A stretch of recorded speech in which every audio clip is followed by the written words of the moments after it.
ভিডিওটি শুধুমাত্র এডুকেশনাল পারপাসের জন্য বানানো হয়েছে। আমি কোনো সেবি রেজিস্টার্ড ফাইন্যান্সিয়াল অ্যাডভাইজার নয়।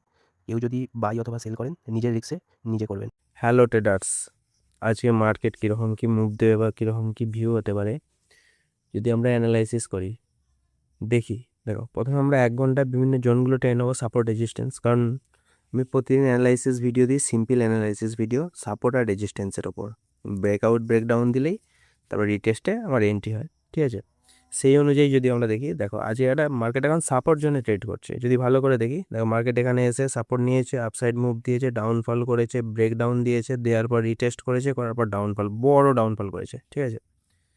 এবং এরপরে কি করেছে, এরপরে দেখো মার্কেট আবার এখানে এসে যে সাপোর্টটা রেজিস্ট্যান্স হয়ে গেছিলো, রেজিস্ট্যান্স নিয়ে আর সেভাবে মুভ দিতে পারেনি, আবার ব্রেকআউট করে দিয়েছে। দেওয়ার পর আবার রিটেস্ট করেছে, একটা হালকা মুভ দিয়েছিল, দেওয়ার পর আবার ব্রেকডাউন করার চেষ্টা করছে, ঠিক আছে। যেন প্রপার ব্রেকডাউন করতে পারেনি।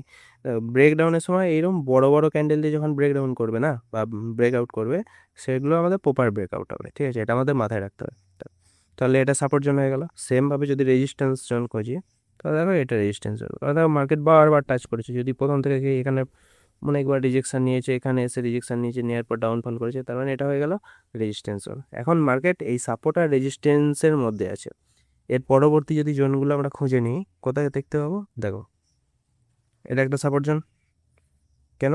মার্কেট দেখো বারবার টাচ করেছে, রিটেস্ট করেছে, ব্রেকডাউন করেছে, এটা একটা সাপোর্ট জোন।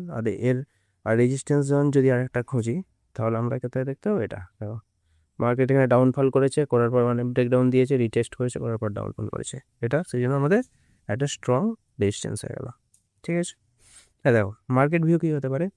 মার্কেট এখানে ব্রেকডাউন প্রায় করেই ফেলেছে, কিন্তু যদি সাস্টেন না করতে পারে, এখান থেকে মার্কেট এইরকম একটা মুভ দেবে হালকা, ঠিক আছে। দেওয়ার পর আবার একটু রিটেস্ট আসবে, আসার পর এখানে যদি আমরা কোনো ক্যান্ডেলস্টিক প্যাটার্ন বা এই যে ডব্লু প্যাটার্ন বানানো হচ্ছে, এর এই নেকলাইনটা যদি ব্রেক করে দেয়, তাহলে আমরা কী করবো, একটা বাই সাইড প্ল্যান করবো ট্রেডের, ঠিক আছে। সেটা কোন টাইম ফ্রেমে, লোয়ার টাইম ফ্রেমে, 15 মিনিট টাইম ফ্রেমে, ঠিক আছে। এটা হচ্ছে ফার্স্ট ভিউ।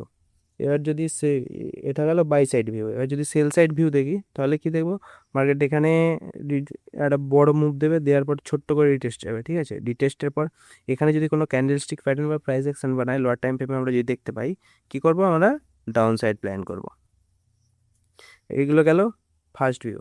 যদি সেকেন্ড ভিউ কি হয়, দেখো মার্কেট এই পর্যন্ত আসবে, যদি আবার এই জোনটাকে ব্রেক করে দেয়, মার্কেট যদি এই জোনটাকে ব্রেক করে দেয়, এই রেজিস্ট্যান্স জোনটাকে, এই 4200 এই জায়গাটা, তাহলে এর পরবর্তী জোন পর্যন্ত আমরা টার্গেট থাকবে।